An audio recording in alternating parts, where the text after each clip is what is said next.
Sneako is back on YouTube, and just like that, he's already in the middle of another controversy, but this time with Andrew Tate. After being banned back in 2022 for community guideline violations, Sneako had been posting mostly on Rumble and other platforms. But in October 2025, YouTube quietly reinstated a few creators under a pilot program that allows previously banned accounts to return, and Sneako was one of them. He announced it on X.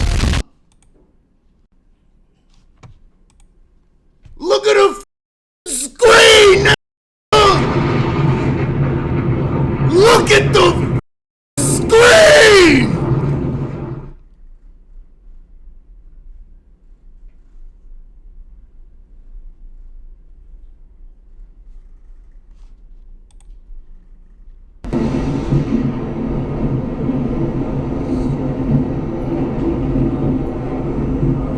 Saying that he wanted to focus on more constructive content, and his comeback video quickly went viral. At first, everything seemed calm, that is, until Andrew Tate decided to speak on it. Tate tweeted out, quote-unquote, "Congrats, at Sneako, on getting your YouTube back," which looks supportive, but in later replies and follow-ups, he made a remark that stirred things up. He said some creators who got reinstated only did it because they, quote-unquote, took shekels, basically implying they made some kind of deal or sold out to get their channels back. A lot of people took that as a direct shot at Sneako, and Sneako definitely did too. Not long after, Sneako responded on X, saying that Tate was trying to undermine him and spread false assumptions about why he was allowed back. But yeah, him saying that, it's like, oh, they never take the shekels. It's like, again, what we're speaking about. I was speaking about Israel a year before Andrew Tate. I told Andrew Tate about Nick Fuentes in Romania. I talked about it a year before him. He was afraid he wasn't talking about it at all. And now he's insinuating that I'm taking shekels and that he's a true freedom fighter because he's stay banned. Like, I finally get, and also I got banned, a lot of it. I got banned right after going to visit him, like right after Bucharest. It's like 3 years banned already. Like, dude, just say like, congrats. You know, I'll put you guys together. Just say congrats, man. Like, I will bring you guys together. Like that was super weird. I'm going to be the peacemaker. I wasn't gonna respond to that on Twitter, but it's just like, why would you? You know, I can see how you would interpret it. Yeah, that dude. Way. I don't know what other way to interpret it. But I think we are stronger together than apart. Because at the end of the day, we all have the same belief system for the most part. We agree. Then it's really stupid for him on a majority of things. He said he never paid anyone or made any kind of deal with YouTube, and that Tate was just bitter because he himself was still banned. Sneako's reaction quickly started trending, especially after a YouTube short titled, quote-unquote, "Sneako responds after Andrew Tate said he took the shekels" began circulating. In that clip, Sneako defended himself, saying he earned his reinstatement and didn't owe anyone for it. This situation might sound sudden, but it's really part of a longer feud that's been going on between the two for a while. OnlyFans girls need attention to sell their OnlyFans, and losers need attention to sell their stream. And none of them have any talent. None of them are insightful. None of them have any wisdom or life experience. None of them have anything to teach you. Birds of a feather flock together. So my answer is, in this attention economy, unfortunately, on the race to the bottom, while everyone does more and more stupid things to get views, I don't think I am ever going to be surprised by how low they will sink. And if hanging around with an OnlyFans girl is going to get them some attention on the internet, they're going to do it. Same as they're going to do anything else to get some attention on the internet, like degrade themselves endlessly, scream at a camera, be clowns, be morons, sip lean, whatever crap they do to get views. Okay.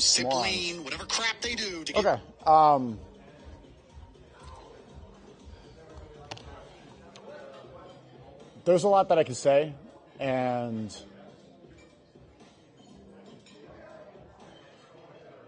I don't think it makes a lot of sense to attack back or to insult back. Obviously, I agree with a lot of the message.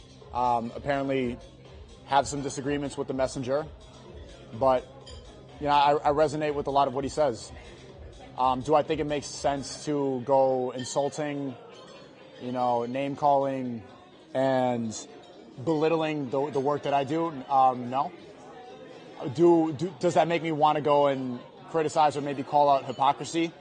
Yes, but I think it's more important right now. I think there's something more important right now, especially when, like, we're both getting attacked. Me and Andrew are both getting blamed for manipulating the youth. That's what they're saying, to turn them into misogynists and homophobes and all this garbage. They're blaming murders. Like, they're saying that what happened in England today is our fault. So I think that there's much more important things. We got to keep pushing this specific message and what we believe in. I think people on this side, we agree on so much that it doesn't make sense to go and pick fights with one another and have beef with one another. Which actually, like, hearing that, I was surprised. It's like right now, out of all times, you're seeing that both of us are being blamed for murder. Like, that's the rhetoric that's happening. So I don't want to keep dividing, because there's a lot of ego at play that I noticed in the red pill space, and that's why I wanted to gravitate away towards that and do more IRL streams, go outside more, and diversify the type of content instead of just, like, you know, screaming and yelling at the camera.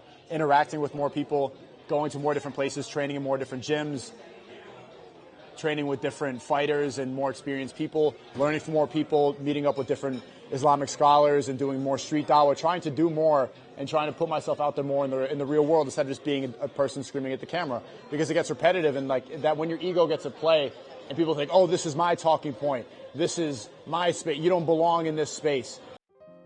A couple of years ago, Tate and Sneako were actually close. Sneako often said that Tate influenced him heavily, and they appeared together on streams several times. But by 2024, the relationship had started to fall apart. Tate made a series of controversial comments about culture and ideology that Sneako disagreed with, and Sneako publicly criticized him. After that, the two slowly distanced themselves. Over time, Tate began throwing little jabs at Sneako. In one interview, Tate said that he could end Sneako's career if he wanted to. So when I see a man who's getting ratted on by an ex-girlfriend, that says a lot about the man. Chad, who is he talking about? What the hell? I'm not here to end Sneako's career. I mean, I could. I'm that guy. But I'm not here to do that to the guy. What's so funny about that? That's what is kind of weird about watching your streams now, is that we're not here laughing with you. It's like it's a giant, it's there for to show off, like, I'm top G, I'm this, I'm that guy, I'm the strongest, I'm the richest, I'm this, and then I can ruin his life. People aren't laughing with you there. It's you're alone in your room boasting about ending my career because I corrected you. Is that people are not laughing with you when you do this. He's kind of passive aggressive. You know? If I'm passive aggressive, what is this? What is this? Tag my name here. Anyway, I have nothing against Sneako. He's a man on his own journey. I'm not his enemy. I don't need to implode his career. If he wants to ruin his career, he can do it himself. Yeah, I'm not going to ruin my career, Andrew. Look, if you think you can end my career, you're going to have to kill me. That's the only way that I'm going to stop ever doing what I do. Sean Strickland tried to knock me out, couldn't work. Bradley Martin got 100 pounds more than me. Friendly Smart tried to knock me out, couldn't work. Been banned on YouTube, been banned off all of these platforms. I'm still here, I'm still swinging. How many people have I went up against? If you think you can end my career, you're going to have to kill me. I'm never gonna go anywhere. I'm never stopping. There's nothing on this earth and nothing that I fear other than God. He also claimed Sneako used bots to boost his numbers. They stopped appearing together and started competing for dominance in the same online space, both building their image as outspoken voices, but with different audiences and messages. Their disagreements turned personal, and the respect they used to have for each other disappeared. So now, with Sneako's YouTube comeback, things have boiled over again. YouTube just admitted that I was right. What I was banned for, I was right about. This is their apology. Are they gonna give me back 3 years of money, 3 years of my time? Are they gonna give me back the money for the defamation, the slander, the money that they owe me after they banned me? All the hits, the damages? No, they're not. And it's fine. Thank you, YouTube, for unbanning me. But the feeling is being vindicated after 3 years of being told I was crazy and a conspiracy theorist and a Nazi and hateful and I was damaging. Now they're saying I'm right. And maybe there's a lesson in here. Actually, there is. I want someone to see this and know that you should do the right thing too. It's the difficult road to take. It's easier to say what you're supposed to say and take the money that's handed to you easily. It's much harder to take this road of solitude, of enemies, some of the strongest enemies in the world. It's not easy, and there's a reason most people don't take it. But I took that path because it was the right thing to do. Now I'm seeing some of it pay off. And really, it's not a major payoff. It's just the fact that I'm able to be back in the same position I was before I got banned. It's not a reward, but it feels like it. Just being able to have the same access that everyone else has feels like an accomplishment. Obviously, it's so great to have my life's work back where it was, but getting a major company like Google to look at a small individual creator like me and admit that they were wrong and I was right, that's everything. It's bigger than me. It's a message for the world and for other people, and hopefully it inspires somebody else to do the same. Because I don't do this for money. I don't do this for views. I do this because I love doing it and because it's what I'm supposed to do. And I use my voice to tell the truth, say the right thing, and also to make some dough. Also to make some dough. Tate's shekels comment might have been meant as sarcasm, but to Sneako, it felt like another public attempt to discredit him.